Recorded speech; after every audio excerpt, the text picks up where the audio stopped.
going to be changing out a set of spark plugs on a Volvo 3.2 straight 6.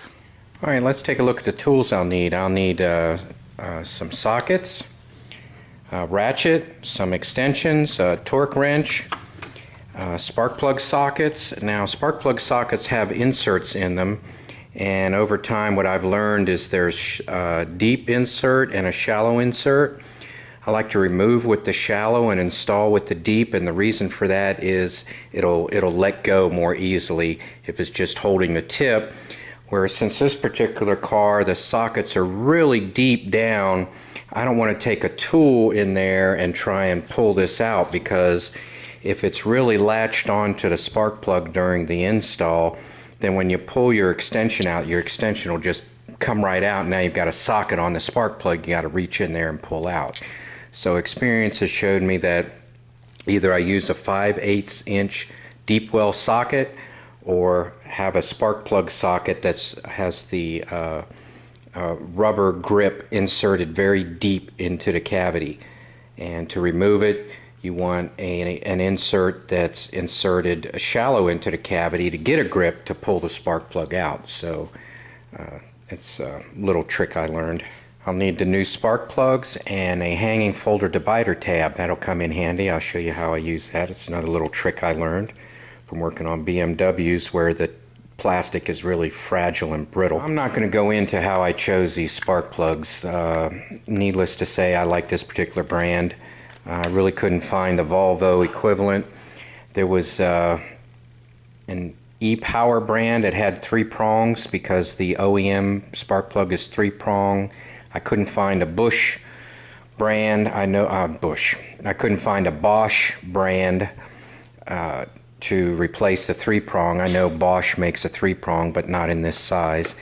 Volvo sells the coil, the extender, and the spark plug all in one unit, and I wasn't going to pay $75 times 6. That's $450 in parts, you know, plus labor if you take it to the shop. I don't know, another couple hundred. I don't know how much they charge you for this job. So anyway, let's get started. The service interval on these spark plugs is 100,000 miles, so you might do it once in your ownership, maybe twice if you keep the car long enough. Volvo's last, maybe you'll do it 3 times, I don't know. But either way, it's pretty rare. We'll start with the removing the sound cover. Just lift it off. There's 4 anchor points, front and back. You can leave the oil cap on. So I'm going to videotape the removal and install of one spark plug for this video for a conveniently located spark plug. And what it is it's a coil over top the spark plug, so you can't really see it because they're covered with these coils right here. I like to label the coils, that way if I have a problem I can swap them around and try and see if it's a coil related issue. So I'll put them back in their original order because right now there is no problem to diagnose. Oh yeah, I label the wires too, so I label the coils and the wires. Then what I like to do is I like to stick my tab divider underneath the catch where the tab locks the connector in place, and that just aids in removing it.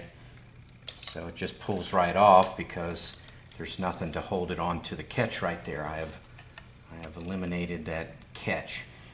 I didn't show you how I got it underneath there because it was actually kind of a pain in the butt, but anyway, you want something thin and hard to get in there so you don't have to keep this depressed. You don't have to squeeze it with pliers, you know, it becomes brittle over time, you might break it.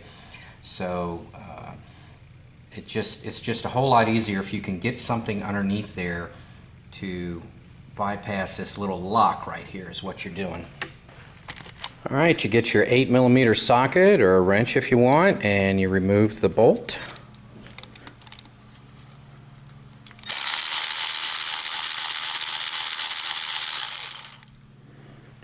Be sure not to lose it. Alright, should lift right out. Looks like I've got to twist it a little bit. It just pops right out. You want to examine it, you want to look for oil. You do not want to see oil.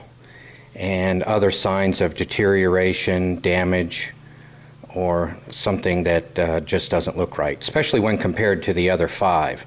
Compare them to each other also. They should all look relatively the same.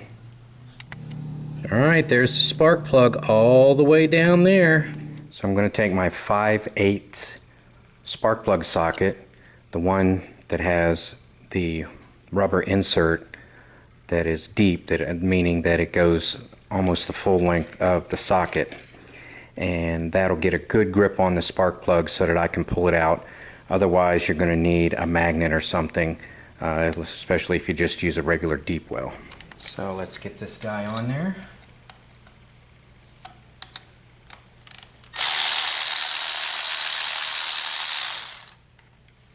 There we go.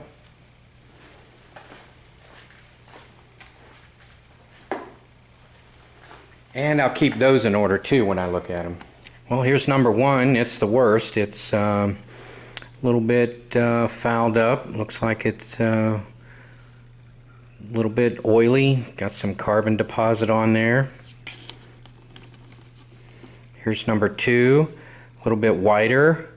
You want to see that white on there. I'd like to see it go all the way to the tip.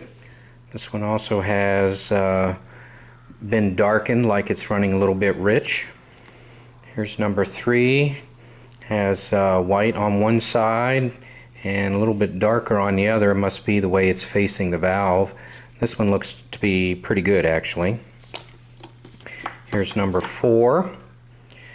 Again, we see some carbon buildup, but not bad. Good, like 3. Number 5, another good one. A little bit carbon buildup again, you know, running a little rich, but that's okay. And then number 6, it has less carbon buildup. It's whiter.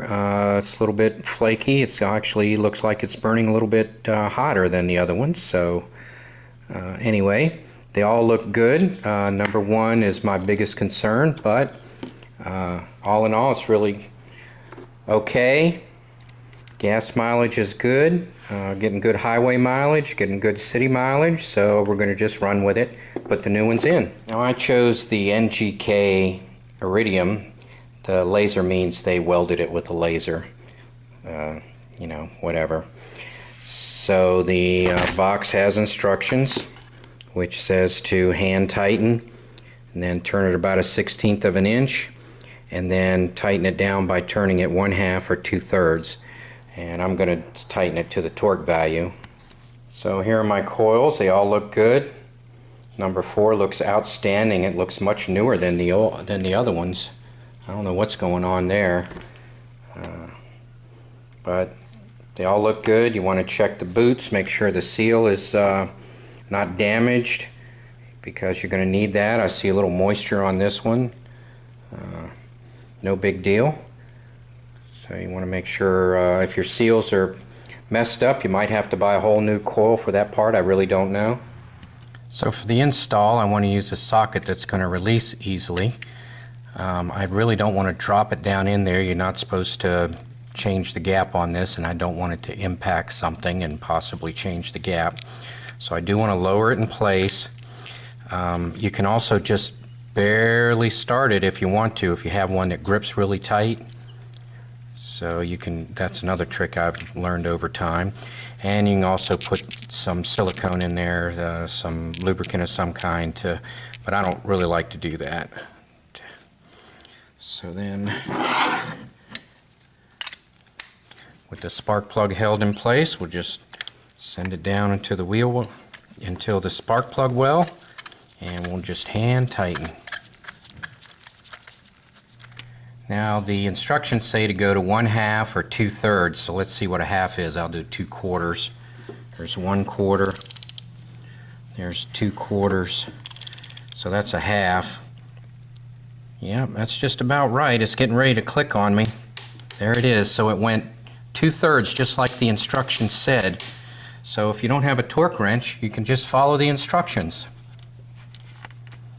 And then it just releases right out. Make sure you have your insert still in there and it's not attached to the spark plug.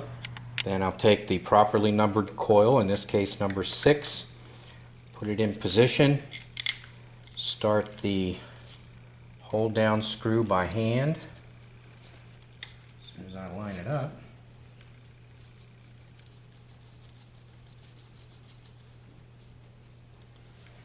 Then I'll take the wire, which I previously marked was 6, and I matched it up. So I'll just plug in number 6 to number 6 coil.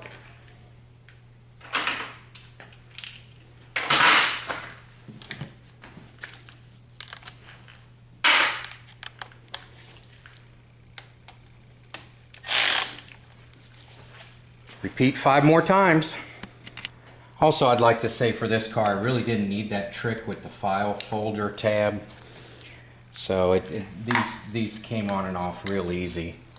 So, but on some BMWs, I've really needed that trick for electrical connectors, not the spark plugs. But on other electrical connectors, I've really needed to use that trick. So there we have everything all connected back up. Nice and neat, all labeled. And we'll just put the sound cover back on, fire it up, see how it works. You'll know immediately if you did something wrong as soon as you start it up. It should be nice and smooth and start up real easy.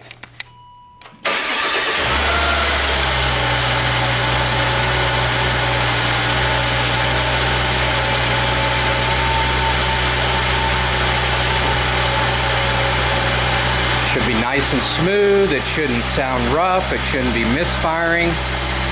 So once the catalytic converter warms up a little bit, it should idle down. There it goes. Now the precats are warmed up, and that's how it knows to idle down. Seems to be running smooth. It's not shaking. Spark plugs are changed.